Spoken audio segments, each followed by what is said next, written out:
bukan tanya-tanya tentang kemampuan kita. Kita bisa ini, kita bisa itu. Tidak. Yang pertama-tama Tuhan tanyakan adalah apakah saya bersedia? Oke? Apakah saya bersedia untuk Dia gunakan? Bagaimana caranya Allah dapat menggunakan kita? Di dalam Kristus, kita memiliki keberanian, ayat tadi kita sudah baca. Kita memiliki akses kepada Allah. Dan bagaimana Allah dapat menggunakan kita sebagai intermediary agent? Mata Tuhan menjelajah seluruh bumi untuk melimpahkan kekuatannya kepada mereka yang bersungguh hati terhadap Dia. Melimpahkan kekuatannya. Tapi seringkali kekuatan surga itu tidak menjadi bagian kita karena kita, oh saya sudah kuat, saya sudah punya doktor, saya sudah punya uang, saya sudah punya ini. Kita merasa kuat, kita merasa kaya. Tapi Tuhan mau kita merasa miskin di hadapan Allah. Supaya kita dipenuhi dengan roh dan hidup. Kemudian bagi kita, jika jemaat Anda sendiri menganggap serius job description atau uraian tugas Paulus tentang apa yang dapat gereja lakukan dalam Efesus 3 ayat 10. Bagaimanakah hal itu dapat mengubah cara Anda dan sesama anggota gereja berhubungan satu dengan yang lain? Ya, kita adalah apa? Menjadi apa? Menjadi satu contoh persatuan. Ya, kita harus menjadi contoh persatuan. Kalau persatuan tidak menjadi bagian kita, maka kita bagaimana kita dapat mengabarkan tentang kesatuan Allah? Allah yang menginginkan kita bersatu dengan Dia dan bersatu dengan sesama. Bagaimana itu terjadi kalau di dalam gereja sendiri kita tidak bersatu, ya. Waktu lalu ada perbincangan sedikit ya tentang apa yang sedang terjadi di New Jersey. Ada yang katakan, aduh ada bukan di gereja kami ya, bukan di gereja, tetapi ada sedikit kesetegangan ya, bersitegang ada gereja-gereja lain yang ada di New Jersey ini. Oleh sebab ya itu masalah tempat tinggal dan lain sebagainya. Oh harus ikut dengan pendeta ini dan lain sebagainya. Itu yang saya dengar ya dan dinyatakan. Lalu ada juga orang yang sampai menyatakan, orang yang bukan Kristen sampai katakan, kok begini ya, aduh, nggak enak juga ya. Orang Kristen kok harus saling berkelahi sesama orang Kristen. Dan itu menjadi satu apa? Menjadi satu templakan bagi saya. Aduh, bagaimana kalau sampai itu terjadi dalam gereja saya? Dapatkah kita menjadi satu, dapat membawakan pekabaran kesatuan, persatuan yang Tuhan ingin terjadi. Tuhan yang sudah dengan Yesus Kristus menyatukan kita dengan Allah. Dan dengan kasih karunia-Nya juga Dia ingin kita semua, yang umat-umat yang mengaku sebagai umat-umat Allah itu disatukan. Dapatkah kita dapat memiliki satu contoh yang baik kepada dunia pada saat ada perpecahan yang terjadi di dalam gereja kita? Ini satu tantangan bagi kita. Tapi itulah ya, pada saat saya melihat pelajaran kita pada saat ini, saya memiliki satu kekuatan. Rasul Paulus pada saat dia berbicara, tadi kita lihat, supaya dia tulis itu, supaya itu jangan menjadikan kita tawar hati. Kenapa? Karena kekuatan kita untuk bersatu itu bukan kekuatan kita. Kemauan dan kemampuan bahkan untuk bersatu itu bukan berasal dari kita. Kita hanya dapat berserah, minta kekuatan dari surga. Kalau sebabnya, mari kita lihat secara lebih spesifik. Ini Efesus 3 ayat 10. Uraian tugas, job description umat Allah itu apa? Efesus 3 ayat 10 katakan, supaya sekarang oleh jemaat diberitahukan berbagai ragam hikmat Allah. Berbagai, bermacam-macam hikmat Allah kepada pemerintah-pemerintah dan penguasa di sorga. Nah, kalau kita lihat, dalam bahasa Inggrisnya dikatakan, His intent was that now, through the church, melalui gereja, maka berbagai ragam hikmat Allah should be made known, akan diberitahukan. Nah, kenapa saya membawakan dalam bahasa Inggris? Saya harus bawakan ini pada saat ini. Kita bukan sedang belajar grammar bahasa Inggris ya, tapi kalau kita lihat di sini kata diberitahukan dalam bahasa Inggrisnya be made known itu dalam bentuk passive voice. Oke? Diberitahukan atau be made known itu dalam bentuk passive voice. Lawan dari passive voice adalah active voice. Jadi bentuk kata apa? Kata kerja yang bukan aktif, tapi pasif. Kita digerakkan, bukan kita menggerakkan. Kalau kita yang menggerakkan, maka itu aktif. Tapi kalau kita yang digerakkan, maka itu artinya kita menjadi apa? Pasif, dengan kata lain ya. Kita yang digerakkan. Artinya dari kata ini bahwa untuk hikmat Allah itu ya diberitahukan melalui kita, tetapi yang agen utama untuk memberitakan hikmat Allah itu adalah Allah sendiri. Allah sendiri itu aktifnya. Lalu gereja itu hanya sebagai agen pengantara, intermediate agent. Kita yang digunakan Bukan kita yang menggunakan atau mengatur segala sesuatu. Kita digunakan oleh Allah. Kita hanya bisa berserah. Kenapa? Karena dari sononya hati, pikiran kita itu sebagai manusia yang berdosa itu tidak dapat memiliki kemauan dan kemampuan untuk dapat membagikan hikmat Allah kepada alam semesta ini. Jadi dengan kata lain, Tuhan mengungkapkan rencana kasih-Nya bagi umat manusia, dan hasil dari rencana ini menjadi satu kesaksian bagi para penguasa-penguasa di sorga seperti dikatakan tadi. Jadi dengan kata lain ya, keberadaan umat Allah, keberadaan gereja atau umat-umat Allah itu menyatakan kasih, menyatakan hikmat Allah kepada alam semesta itu, ya, kepada alam semesta. Itulah sebabnya dalam Efesus 3 kita sudah baca ayat 10. Ayat 12 katakan apa? Di dalam Dia, bukan di dalam diri kita. Di dalam Dia kita beroleh keberanian dan jalan masuk kepada Allah. Ini bukan bicara kita hanya bisa berdoa langsung hanya kepada Allah, atau kita bisa langsung beribadah kepada Allah. Bukan hanya itu saja, tetapi bagaimana kuasa Allah, ya, kuasa Allah itu juga dapat menjadi bagian kita. Bagaimana caranya nanti kita akan lihat di bagian seterusnya dari tambahan kita ya. Jadi kita memperoleh keberanian. Kita memperoleh jalan masuk kepada Allah dengan penuh kepercayaan oleh iman kita kepada. Kalau kita percaya Tuhan, saya tidak mampu untuk berbicara. Saya tidak mampu untuk menyatakan hikmat-Mu kepada orang-orang lain. Saya tidak tahu mungkin bahasa Inggris. Mungkin Anda dapat katakan demikian. Saya tidak tahu bikin itu. Tapi kalau kita mau digunakan oleh Allah, maka agen utamanya yang aktifnya itu Allah. Kita itu adalah intermediary agent, agen pengantara. Ya. Agen pengantar. Itulah sebabnya satu kutipan yang kita sering dengar, bahwa yang Allah butuhkan dari kita bukan kita itu memiliki kemampuan, tetapi maukah kita digunakan. Jadi seperti pepatah ini, Tuhan tidak memulai, God does not begin. Tuhan tidak mulai dengan apa? Bertanya kepada kita tentang kemampuan kita. Pendeta Lantung, kamu kemampuannya apa? Oh, kamu mungkin bisa sedikit berkhotbah. Oke. Tuhan bukan tanya-tanya tentang kemampuan kita. Kita bisa ini, kita bisa itu. Tidak. Yang pertama-tama Tuhan tanyakan adalah apakah saya bersedia? Oke, apakah saya bersedia untuk Dia gunakan? Lalu kemudian dikatakan dari statement ini ya, setelah kita bersedia, memiliki kesediaan untuk digunakan sebagai intermediary agent daripada Allah, ya. Jika kemudian kita bisa membuktikan ketergantungan kita, and if we then prove our dependability, kalau kita dapat membuktikan ketergantungan kita kepada Tuhan atau dapat dipercaya dengan kata lain ya, maka He will increase, Allah akan meningkatkan kemampuan kita. Jadi pertama-tama yang Allah inginkan, Anda maukah Anda dan saya digunakan untuk menyatakan hikmat Allah kepada alam semesta ini. Coba mari kita lihat secara lebih spesifik. Bagaimana caranya Allah dapat menggunakan kita. Di dalam Kristus, kita memiliki keberanian, ayat tadi kita sudah baca. Kita memiliki akses kepada Allah. Dan bagaimana Allah dapat menggunakan kita sebagai intermediary agent. Ya, Allah yang memiliki, supaya kita dapat apa? Menyatakan kepada dunia tentang Injil. Ya, Allah yang sudah menyatukan umat manusia kembali dengan Dia, dan umat manusia yang dapat disatukan satu dengan yang lain. Orang Yahudi dan bukan Yahudi dapat disatukan kembali. Mari kita lihat satu kisah dalam Alkitab ya. Satu kisah dalam Alkitab yang dimulaikan dengan adanya krisis di dalam gereja. Bukan berarti di dalam gereja itu tidak ada krisis. Dapat selalu ada.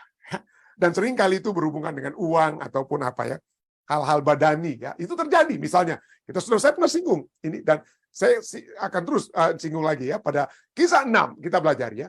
Ada krisis dalam gereja. Kisah 6 ayat 1. Pada masa itu. Kenapa saya tekankan pada masa itu? Karena pada masa itu ada krisis dalam gereja. Dan begitu pemunculan kata berikutnya pada waktu itu juga muncul krisis kedua. Ini krisis yang pertama. Krisis pertama dalam gereja. Pada masa itu, ketika jumlah murid makin bertambah, timbullah sungut-sungut di antara orang-orang Yahudi yang berbahasa Yunani. Artinya orang Yahudi, tapi sudah pendatang dari Dari luar negeri, atau kembalilah mereka ke Yerusalem gitu ya. Yang berbahasa Yunani terhadap orang-orang Ibrani, terhadap Yahudi yang asli yang ada di mana? Di tanah Palestina itu ya. Yang terhadap orang-orang Ibrani. Karena pembagian kepada janda-janda mereka, janda-janda yang orang Yahudi yang berbahasa Yunani itu diabaikan oleh pelayanan sehari-hari. Ya, ada krisis, ya, ada ketidakpuasan. Aduh, kenapa ini? Kenapa kelompok kami ini Kenapa orang-orang kami ini kok tidak dapat apa? Tidak dapat keadilan di dalam gereja, tidak memperoleh keadilan. Udah kita berpisah lah, mungkin bisa saja dikatakan demikian ya. Tapi itulah ada perasaan ketidakadilan ya, ketidakadilan yang terjadi. Lalu berhubung ayat berikutnya, kita ayat 1, ayat kedua katakan berhubung dengan itu, oleh sebab masalah itu, maka kedua belas rasul memanggil semua murid ya, pengikut-pengikut mereka dan berkumpul dan mereka berkata, kami tidak merasa puas. Kenapa mereka artinya apa? Bukan merasa tidak puas karena ada yang kurang, tapi it is not desirable. Itu bukan satu keinginan kami. Untuk apa? Keinginan apa yang tidak diinginkan? Yaitu keinginan untuk melalaikan firman Allah untuk melayani meja. Pembagian-pembagian makanan, pembagian ini dan itu tadinya apa ya? Tadinya tidak bisa kalau semuanya hanya dilakukan oleh rasul-rasul. Karena mereka maunya apa? Rasul-rasul itu ada tugas pokoknya. Tugas pokoknya itu apa? Melayani dengan firman Tuhan. Nanti kita akan baca lagi. Ya, ada tugas pokok yang dilakukan oleh seorang rasul-rasul pada saat itu. Jadi kalau rasul-rasulnya juga harus khotbah, habis khotbah juga harus atur-atur untuk pembagian makanan dan lain sebagainya. Itu konsentrasinya bisa hilang dengan kata lain itu lagi. Kurang lebih rasul-rasul katakan ya. Ayat 2 ya. Lalu ayat 3-nya, ayat 3. Karena itu rasul-rasul kemudian katakan, karena itu saudara-saudara, pilihlah 7 orang dari antara kamu yang kualifikasinya apa? Yang terkenal baik dan yang penuh dengan roh dan hikmat, supaya kami mengangkat mereka untuk tugas itu. Tugas untuk melayani kebutuhan-kebutuhan anggota jemaat. Tugas untuk menguatkan anggota-anggota jemaat. Dan itulah sebabnya dipilihlah diakon-diakon yang pertama. Oke? Diakon-diakon untuk melayani, untuk mengadakan, untuk membantu. Biarlah rasul-rasul itu apa? Tugas pokoknya dia lakukan. Jangan sampai harus terbagi-bagi. Ya. Jadi, dipilihlah diakon mula-mula. Dan kualifikasinya apa diakon mula-mula ini? Dikatakan yang terkenal baik, yang penuh roh dan hikmat. Yang penuh roh dan hikmat. Kenapa yang dicari, yang dikatakan dengan kata penuh? Yang penuh roh dan hikmat. Kenapa?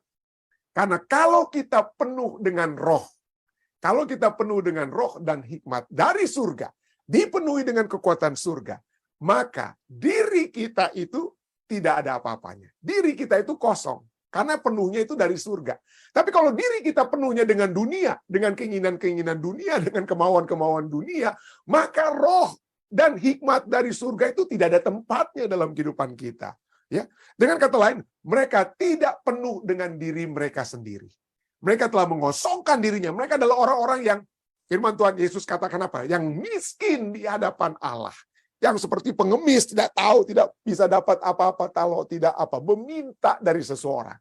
Itu dia artinya, penuh dengan roh. Karena mereka tidak memiliki roh, penuh dengan Roh Kudus, karena tidak ada lagi roh mementingkan diri sendiri dan lain sebagainya dalam diri mereka sendiri. Itulah sebabnya firman Tuhan selalu katakan yang bisa dalam 2 Tawarik 16 ayat 19. Mata Tuhan menjelajah seluruh bumi untuk melimpahkan kekuatannya kepada mereka yang bersungguh hati terhadap Dia. Melimpahkan kekuatannya. Tapi seringkali kekuatan surga itu tidak menjadi bagian kita karena kita, saya sudah kuat, saya sudah punya doktor, saya sudah punya uang, saya sudah punya ini. Kita merasa kuat, kita merasa kaya. Tapi Tuhan mau kita merasa miskin di hadapan Allah. Supaya kita dipenuhi dengan roh dan hikmat. Oke, mari kita lanjutkan. Kisah 6, kita sudah baca ayat 3 ya. Ayat 4. Ayat 4, kemudian rasul-rasul katakan, marilah kita pilih yang penuh roh dan hikmat. Dan kemudian apa? Dan supaya kami sendiri, para rasul, dapat memusatkan pikiran dalam doa dan pelayanan firman. Puji Tuhan untuk jemaat Fiksdak yang mengizinkan saya untuk memusatkan diri dalam doa dan pelayanan firman ya. Karena ada diakon, diakones yang atur lain-lainnya ya. Untuk hal-hal yang diperlukan, untuk melihat siapa yang memerlukan bantuan di gereja, siapa yang sakit dan lain sebagainya. Sedangkan saya diberikan kesempatan untuk fokus kepada doa dan pelayanan firman. Oke, berikutnya ayat 5. Kisah 6 ayat 5. Usul itu diterima baik oleh seluruh jemaat, lalu mereka memilih Stefanus, seorang yang penuh iman dan Roh Kudus, dan Filipus, Prokorus, Nikanor, Timon, Parmenas dan Nikolaus. Nikolaus itu seorang penganut agama Yahudi dari Antioquia, bukan dari Bukan dari Israel ya, dari atas. Jadi dengan kata lain, yang mendapatkan ketidakadilan itulah orang-orang Yahudi yang berbahasa Yunani itu kaum minoritas pada saat mereka di Yerusalem. Ya. Tetapi yang menjadi diakon mula-mula itu kalau Anda baca nama-nama mereka, Stefanus, Filipus, Prokorus, Nikanor, itu adalah nama-nama bukan nama-nama Yahudi. Itu nama-nama orang Yunani atau orang Yahudi yang tinggal di daerah Yunani. Ya. Jadi itulah. Yang menjadi diakon mula-mula itu adalah kaum minoritas yang memenuhi kualifikasi. Jadi bukan dilihat, ini suku siapa yang jadi diakon atau apa. Bukan, kualifikasi rohani mereka. Pemilihan dalam jemaat itu bukan karena ini saatnya ini suku ini yang akan menjadi pemimpin dan lain sebagainya. Bukan. Kualifikasi rohani. Kualifikasi rohani. Itulah. Jadi itulah. Ada krisis dalam jemaat. Di dalam jemaat yang dari dalam. Dan diselesaikan dengan apa? Adanya Roh Kudus dengan adanya orang-orang yang dipenuhi dengan roh dan hikmat. Nah, sekarang mari kita lihat ada krisis dari luar jemaat, ya. Krisis dari luar gereja, Nah, kembali digunakan kata permulaan pada waktu itu. Oke. Pada waktu itu, Kisah 8 ayat 1, kita lompat ya. Kisah 8 ayat 1, pada waktu itu mulailah penganiayaan hebat terhadap jemaat Yerusalem. Mereka semua, kecuali rasul-rasul, seluruh murid-murid, seluruh diakon-diakon itu keluar mereka. Kecuali rasul-rasul yang masih tinggal, mereka semua tersebar ke seluruh daerah Yudea dan Samaria. Tapi lihat ini ya, pada saat ada oposisi, pada saat ada perlawanan atau penganiayaan, ada opportunity, ada kesempatan yang terjadi. Kenapa? Apa yang terjadi? Rasul-rasul itu tetap berada di mana? Di Yerusalem. Tapi yang lainnya diakon-diakon. Dan salah satu yang kita akan lihat, tadi saya sudah, selain Stefanus, tadi saya garis bawahi Filipus, karena inilah tokoh kita pada saat ini ya. Kisah 8 ayat 4-5. Maka mereka yang tersebar itu menjelajah seluruh negeri itu sambil memberitakan Injil. Dan Filipus pergi ke suatu kota di Samaria dan memberitakan Mesias kepada orang-orang di situ. Kalau saja tidak ada oposisi secara dari luar, maka mungkin saja mereka semua suka-sukanya maunya di Yerusalem aja lah. Itu kan tempat Yesus disalib. Masih bisa lihat tempat-tempat di mana Yesus pernah ada buat mujizat indah itu. Jadi itu senang sekali mereka kalau bisa mengingat tersebut. Tapi karena adanya oposisi, kesempatan itu terjadi untuk dapat menjangkau yang bukan orang Yahudi. Jadi pergilah Filipus. Ya, itulah sebabnya seringkali kita harus melihat seperti pepatah katakannya, pada saat pintu kesempatan itu berayun di engsel opportunity ya. Seringkali ada opportunity yang terjadi oleh sebab apa? Adanya oposisi. Nah, apa yang terjadi ya? Jadi bagaimana kita melihat bagaimana terjadi penganiayaan dan Filipus pergi untuk memberitakan Injil. Lalu kemudian kita sudah baca ayat 4-5. Baca ayatnya seterusnya, ayat 6-8. Kita melihat bagaimana sekali lagi dalam krisis dalam gereja ada roh dan hikmat. Di dalam krisis di luar gereja ada roh dan hikmat, semua yang datang dari surga. Oke? Dan kita bisa melihat tuntunan surga dalam krisis ini ya. Ketika orang banyak itu mendengar pemberitaan Filipus dan melihat tanda-tanda yang diadakannya, mereka semua dengan bulat hati menerima apa yang diberitakannya itu, maka sangat besarlah sukacita dalam kota itu. Sukacita dalam kota itu. Jadi kita lihat ini terjadi ya. Terjadi pada saat itu. Kemudian ayat kita langsung lompat karena itu setelah itu ada peristiwa lainnya, tapi kita langsung lompat kembali kepada Filipus, muncul kembali kepada Filipus itu dalam ayat 26. Kemudian berkatalah seorang malaikat Tuhan kepada Filipus, katanya, bangunlah, berangkatlah ke sebelah selatan menurut jalan yang turun dari Yerusalem ke Gaza. Ya, jalan itu jalan yang sunyi, ya.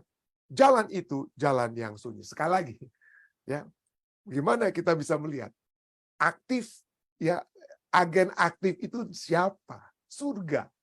Ya, surga dapat menuntun kita. Dan dalam kasus ini kembali malaikat Tuhan bukan hanya tiba kepada Cornelius, pelajaran kita tadi malam, bukan hanya tiba kepada Petrus atau berbicara kepada Petrus, sekarang malaikat Tuhan itu apa? Memberikan perintah secara spesifik, bangun, berangkat kemana? Arah selatan, menurut jalan yang turun dari Yerusalem ke Gaza.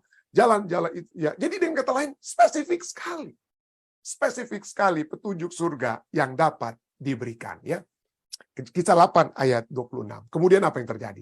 Ayat 27-28. Kisah 8 ayat 27-28. Lalu berangkatlah ya, bangunlah, berangkatlah Filipus. adalah seorang Ethiopia, seorang Sida-Sida, pembesar dari kepala perbendaharaan Sri Kandake, ratu negeri Ethiopia yang pergi ke Yerusalem untuk beribadah. Sekarang Sida-Sida itu apa? Sedang dalam perjalanan pulang dan duduk dalam keretanya sambil membaca kitab Nabi Yesaya. Membaca kitab Nabi Yesaya. Lalu kemudian sekali lagi Roh Allah datang. Tadinya roh malaikat Tuhan, tapi sekarang kita melihat bagaimana kepenuhan roh dan hikmat itu dapat terjadi di tengah masalah penderitaan ataupun tantangan yang tetap ada kesempatan yang dapat Tuhan berikan. Lalu kata roh kepada Filipus, oke? Lalu kata roh kepada Filipus, pergilah ke situ. Dekatilah kereta itu. Dekatilah kereta itu. Jadi dia bukan berada di dalam kereta. Dia bukan berada dalam sama-sama dengan Sida-Sida itu. Dia masih disuruh untuk mendekat, ya. Mendekat dulu. Jangan sudah berada dalam, tapi mendekat dulu, ya. Dekatilah kereta itu. Filipus segera ke situ dan mendengar Sida-Sida itu sedang membaca. Di rupanya Sida-Sida itu baca dengan suara nyaring, ya. Membaca kitab Nabi Yesaya, lalu setelah dia mendengar, baru kata Filipus, mengertikah Tuhan apa yang Tuhan baca itu? Dia cuma bertanya. Dia tidak bilang, Tuhan seperti salah nih pembacaannya atau pemahamannya salah nih. Tidak. Dia bukan interogasi atau apa. Mengertikah Tuhan apa yang Tuhan baca itu? Jadi cuma kita lihat di sini. Kita sudah melihat bagaimana roh turun kepada Filipus. Roh yang menuntun dia untuk mendekati kereta itu, ya. Dan kemudian bagaimana hikmat surga datang kepada Filipus. Mari kita lihat bagaimana roh dan hikmat ini kembali bersatu, bukan hanya dalam krisis di dalam gereja, tapi juga krisis di luar gereja, dari luar gereja, ya. Yang pertama kita lihat, dia penuh dengan hikmat. Kita sudah lihat roh itu. Kenapa? Karena dia mengamat-amati. Dia tidak langsung bikin apa-apa. Dia mengamat-amati dulu untuk memperoleh pemahaman, ya. Kita lihat tadi kisah 8 ayat 30. Filipus segera ke situ dan mendengar. Dia perhatikan dulu, dia dengar dulu. Mendengar Sida-Sida itu sedang membaca kitab Nabi Yesaya. Jadi poin pertama, bagaimana orang yang penuh hikmat itu dia mendengar. Dan dia mendengar apa yang dibacakan oleh Sida Ethiopia itu, ya. Kenapa? Kemudian dia bertanya, apa kira-kira kenapa Sida-Sida itu perlu mendapatkan pemahaman? Karena mungkin pemahaman Sida-Sida Ethiopia seperti pemahaman juga orang-orang banyak yang pada saat itu adalah bahwa Yesus itu bukan Mesias. Sida-Sida ini baru pergi ke Yerusalem. Dia sudah dengar mungkin tentang Yesus di Yerusalem, tapi dia pikir, aduh, ini kok Nabi Yesaya ini kok nubuatan tentang Yesus, dan orang bilang itu Mesias sudah datang, tapi loh, kok keadaannya tidak seperti yang diharapkan. Bagaimana? Kenapa dia tidak jadi juru selamat orang Yahudi dapat membebaskan diri mereka dari kerajaan Romawi dan lain sebagainya. Jadi Yesus kenapa disebut Yesus orang Nazaret? Jadi ada begitu banyak pertanyaan-pertanyaan yang bukan menunjukkan Yesus sebagai anak Allah, sebagai Mesias, tapi Yesus orang Nazaret, Yesus orang manusia biasa dan lain sebagainya. Itulah mungkin yang ada dalam benak Sida-Sida Ethiopia pada saat dia membaca kitab Nabi Yesaya. Dan disitulah diamat-amatilah dia oleh Filipus. Oke? Dia amat-amati. Lalu kemudian setelah dia melakukan pengamatan untuk memperoleh pemahaman, baru dia bertanya secara sederhana dan spesifik. Setelah dia mendengar Sida-Sida itu sedang membaca kitab Nabi Yesaya, lalu kata Filipus apa? Mengertikah Tuhan apa yang Tuhan baca itu? Spesifik, apa yang sedang Tuhan baca? Ya, bukan, Tuhan ini dari mana? Ya, mau kemana? Bukan. Apa yang Tuhan sedang baca? Itu mengertikah Tuhan? Lalu kemudian mereka mulai berbincang-bincang, lalu kemudian sedikit, ya. Lalu kemudian yang di ayat 31, lalu bukan berbincang-bincang. Setelah ditanya, lalu dijawablah Filipus oleh Sida-Sida tersebut. Bagaimanakah aku dapat mengerti kalau tidak ada yang membimbing aku? Ya, Filipus masih di luar kereta tersebut, ya. Tapi kemudian apa? Ya, Sida-Sida itu kemudian meminta Filipus untuk naik dan duduk di sampingnya. Kenapa? Karena dia melihat apa pertanyaan daripada Filipus. Dan bukan itu saja, dia dapat melihat mungkin ini adalah seorang yang dapat dipercaya. Ingat, ini adalah bendahara, ya. Dia biasa tahu mungkin bagaimana orang yang mukanya jujur atau tidak jujur atau apa, atau muka yang menampilkan cahaya surgawi. Dan muka yang mendapatkan cahaya surgawi itu mendapatkan kepercayaan Sida-Sida Ethiopia tersebut. Lalu itulah sebabnya apa? Ia meminta Filipus naik dan duduk di sampingnya. Baru setelah Filipus naik dan duduk di samping sida-sida Ethiopia itu, baru dia kemudian membuka mulut. Baru dia kemudian apa? Menjelaskan, mulai berbicara. Kisah 8 ayat 34-35 katakan, maka kata sida-sida itu kepada Filipus, aku bertanya kepadamu, tentang siapakah Nabi berkata demikian? Tentang siapa? Kita biasa ini tentang siapa itu? Apakah itu tentang Yesus dan sebagainya? Ayat 35. Maka mulailah Filipus berbicara. Dan bertolak dari nas itu, ia memberitakan Injil Yesus kepadanya. Jadi setelah dia mengadakan pengamatan, setelah dia bertanya secara sederhana dan spesifik, setelah ia mendapatkan kepercayaan, baru kemudian ia membuka mulut untuk menjelaskan. Itulah hikmat. Hikmat itu tidak sok tahu, tidak gampang-gampang. Saya nanti saya jelaskan kepada Anda atau apa. Tidak. Amati dulu, bertanya dulu dengan sederhana, dapatkan kepercayaan, baru kemudian membuka mulut. Kenapa? Karena inilah orang-orang yang dikosongkan. Dia tidak sok tahu, dia tidak pikir bahwa dia sudah mengetahui segala sesuatunya, dia tidak merasa penuh dan kaya dengan hikmatnya sendiri, tapi orang yang dipenuhi roh akan dituntun oleh roh untuk menyatakan hikmat surga. Untuk menyatakan ini. Pada saat dia buka mulut, Allah yang mengisi. Mazmur 81 ayat 11 berkata, akulah Tuhan Allahmu yang menuntun engkau keluar dari tanah Mesir. Bukalah mulutmu lebar-lebar, maka aku akan membuatnya penuh. Tuhan dapat mengisi mulut kita, saudara ya. Ada hal-hal mungkin kita tidak pikir, oh gimana cara mau bicara? Jangan khawatir. Ya. Tuhan katakan apa? Miliki keberanian surga. Miliki akses kepada Allah yang dapat diberikan kepada kita. Kenapa? Karena Tuhan yang dapat mengisi perkataan dalam mulut kita. Tuhan dapat mengisi. Ini firman Tuhan bukan hanya dari Mazmur 81 ayat 11. Saya sudah sering katakan ini ya. Dalam Lukas 12 ayat 12 katakan, sebab pada saat itu juga Roh Kudus akan mengajar kamu apa yang harus kamu katakan. Inilah orang-orang yang miskin di hadapan Allah. Orang-orang yang penuh dengan roh adalah orang-orang yang kosong dengan kemampuan-kemampuannya, tapi hanya bisa bergantung, Tuhan, bantu saya, tuntun saya. Tidak sok tahu untuk pikir dapat mengetahui segala sesuatu, tapi kepengetahuan itu adalah sesuatu yang diisi oleh surga. Kita hanya dapat meminta, menyiapkan diri kita untuk dapat diisi oleh kekuatan roh surga, hikmat surgawi. Itulah sebabnya bagaimana kita dapat digunakan sebagai intermediary agent, karena kekuatan kita yang aktif itu adalah kekuatan surga. Orang yang penuh dengan roh dan hikmat, itulah kisah 8 ayat 39 ya. Filipus ya. Setelah ia keluar dari dia membaptiskan sida-sida Ethiopia itu ya. Setelah mereka keluar dari air, roh Tuhan tiba-tiba melarikan Filipus dan sida-sida itu tidak melihatnya lagi. Ia meneruskan perjalanannya dengan sukacita. Tetapi ternyata Filipus ada di Ashdod. Anda tahu jarak di tempat mereka bertemu. Dan Ashdod itu kurang lebih 60 mil atau 100 kilometer. Semuanya itu dituntun oleh Roh Kudus. Itulah sebabnya, kembali kita melihat Efesus 3 ayat 10 katakan, supaya sekarang oleh jemaat diberitahukan, be made known. Tuhan akan memberitahukan melalui kita. Kita adalah jemaat. Melalui kita, Tuhan akan menggunakan kita yang bersedia untuk digunakan oleh Tuhan. Berbagai ragam hikmat Allah kepada pemerintah-pemerintah dan penguasa-penguasa di sorga. Kiranya, kalau Filipus itu dapat digunakan oleh Tuhan. Saya berdoa kiranya kita semua terus dapat digunakan oleh Tuhan dengan kepenuhan roh dan hikmat yang berasal dari surga. Saya bawa ini dalam nama Yesus. Amin.